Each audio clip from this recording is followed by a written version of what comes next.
Sup y'all, it's your boy Kairos. Today I want to bring you the 10.17 guide for Unholy Death Knight. Now, this is the build that everybody is running. Everybody. For Unholy Decay. Your main stats are going to be Mastery and then Haste. I have more Mastery than I do Haste.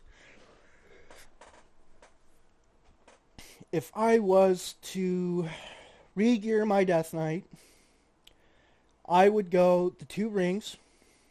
Now, make sure if you craft these rings, there's another one that's exactly like this, but it's like, there's like a little thing on it that says, will return you to a familiar location or something and it's like a 24-hour cooldown. Make sure you do not get the same ring because you cannot equip 2 of the same ring.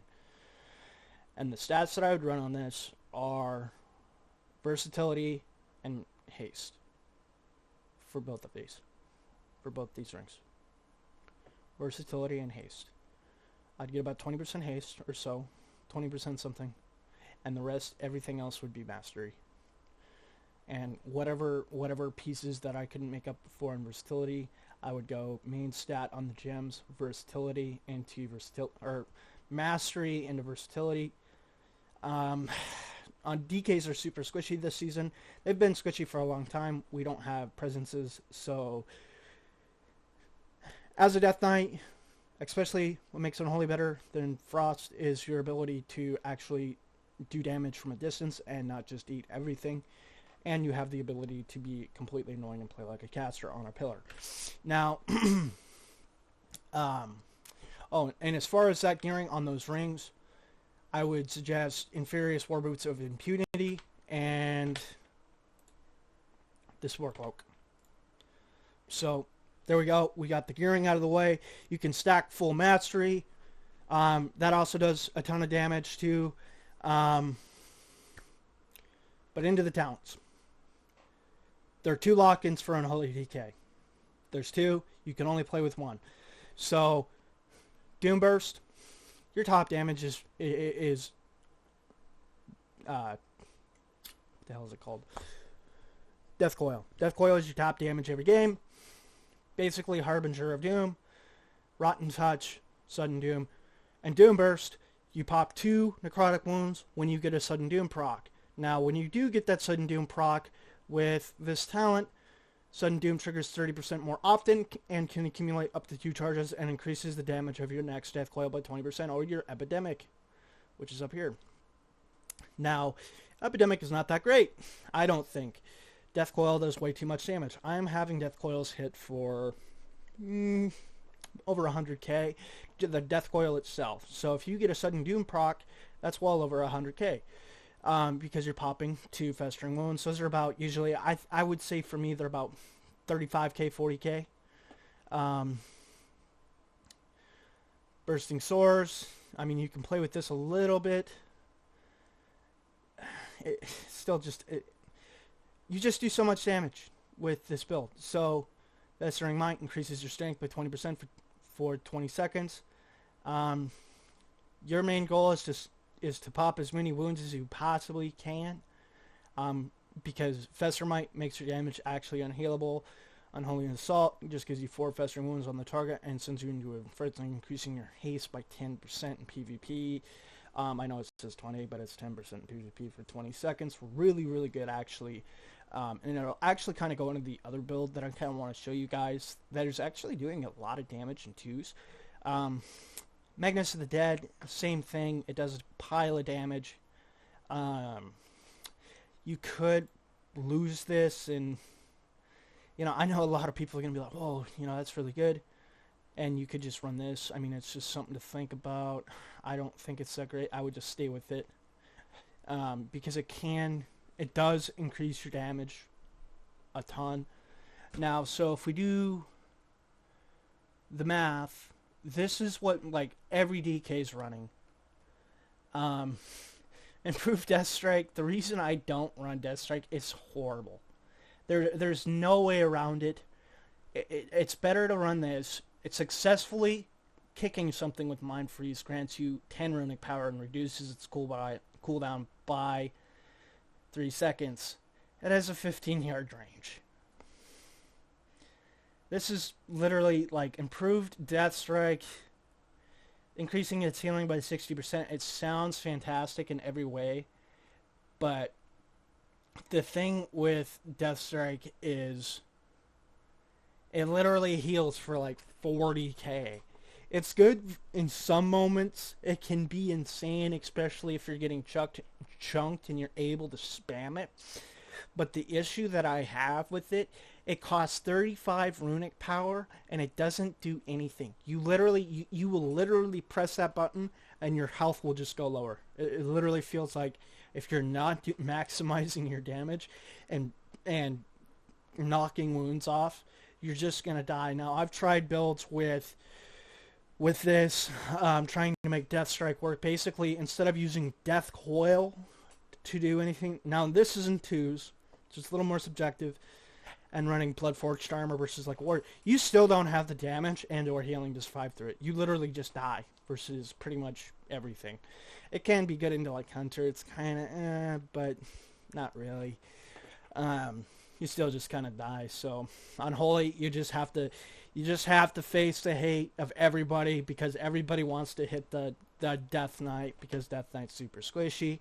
You just have to do more damage than them, which is not actually that hard as Unholy because Unholy is actually cranking and it does so much damage. But you can still just die because you're still an Unholy Decay. So basically, you run the 3 dots. Basically, I'll just run it out for you like this. Army of the Damned, or Army of the Dead. Have your disease up. Unholy Frenzy. Power Rune Weapon. Get your runes back. And just spam everything. Make sure you press, Transformation for that Mastery buff. And this is basically just going to be all your damage. We're over 100k right now. Of course, it is subjective with this talent. We are doing more damage per global because target dummy's low. But you can get the point. Is Death Coil, I mean, it's 87k, no other empowerments. So the more you proc, if you proc, use Rotten Touch. Now there is another build for this. My pet over here. This is the one. But basically, every Unholy Decay, that's basically your whole go. Reapply your disease, reapply your festering wounds. Make sure, I would say you have above 3 is probably your best choice. And the reason for that is if you suddenly get a sudden doom proc, you want to have like, I literally pop so many festering wounds. It's actually ridiculous. But as you can see, Magnus of the Dead hits really hard. Your pets are not going to hit this hard in PvP. It feels like they do nothing. But Coil of Devastation, Death Coil are going to be your top damaging spells. I mean, I've actually had Coil of Devastation above Clawing Shadow, even though I'm spamming it throughout my rotation. It just does so much damage. Now, considering that we have that, let's go ahead and... Oh, you can't change talents in combat, really? I'm not in combat. Why is the game still thinking I'm in combat? Alright. Go ahead and go to this one. Now this is more of a 2s build right here. More, oh, nope, not that one. This is what I'm talking about right here. Now, same kind of principle. You do lose reaping. Now you could do something where you have the 3 dots and you have Unholy Pact. Now, the reason I want to show you guys this too is it actually makes your damage actually kind of insane. Let me explain for you. So with Unholy Command reduces the cooldown of Dark Transform by 15 seconds. It's a minute cooldown. You run Strangulate. Death Coil and Epidemic increase the duration of Dark Transform by 1 second. I've had Dark Transform go for 30 seconds. And Dark Transformation increases the attack speed and damage of you and your monstrosity by 10%. So if you can have that up, basically, for 30 seconds, you're doing 10% more damage. Your attack speed is increased by 18% from Razor Talons. And if we go into the tooltip here, go to Spellbook, and if you're on top of the target, let me show you something fantastical. Your auto attacks have a chance to make your next Death Coil or Epidemic cost no runic power. So you actually proc way more sudden dooms with that, which is, it can actually be good in threes. I've actually, and yeah, you do lose this kind of with it, but this build actually does a ton of damage too. It actually makes the other build makes it kind of like, that other build has more burst damage, while this can have more sustain, because you're able to have, I would say, Dark Transform up every about 50% of the time instead of a fifth of the time, as far as a time basis, like a table for your cooldown usage. You can have about 50% of the time, depending if you get CC'd or not. But never let your runic power sit at 100. Always spend it on Death Coil. Make sure you have necrotic wounds on the target and festering wounds, and you just spam the ever-living shit out of your Death Coils. Reapply your wounds. You can spread your wounds around, and that will actually do unhealable damage. You almost have to spread your wounds around to be a little more unpredictable. With this build, I would more run towards Strangulate, because you're already extending the duration of your ghoul, and it is only a 45-second cooldown, and it lines up perfectly with Apocalypse. So that is something to play around with. I'm not the best Unholy Decay. I do play with it every now and again. I've queued Blood, I've queued Frost, I've queued pretty much all these different specs in twos, and Unholy is probably, if you were to put it in a order, Blood is probably my favorite to queue, because Blood DK actually does quite a bit of damage with just Death Strike, and just it has a 15-second thing, or a 15-second cooldown on Death Grip. So basically, Blood, probably Frost, and then Unholy as far as the specs are concerned. But this is basically kind of the build that I like. Each build has its own twist and flavor, but this build right here is going to do the most damage for you. And I think I have another one too. So here's this one too. It's kind of the same build as this one. It doesn't really do that much. I mean, you can drop a few things over here and range them. I've tried messing around with a little bit of leech on my gear to see if I can do anything as far as living. The file's good. You can run something like this, especially in a twos game with a rot class. With Plaguebringer increases your frequency of your diseases by 100%, so that's pretty good for 10 seconds.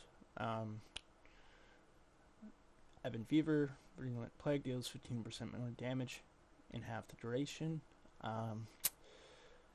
But I feel like with Clawing Shadow is just too good. It just opens up too many things to go like, well, I can kite the warrior, I can kite pretty much anything, I can kill you from a distance, even if I have 0 runic power.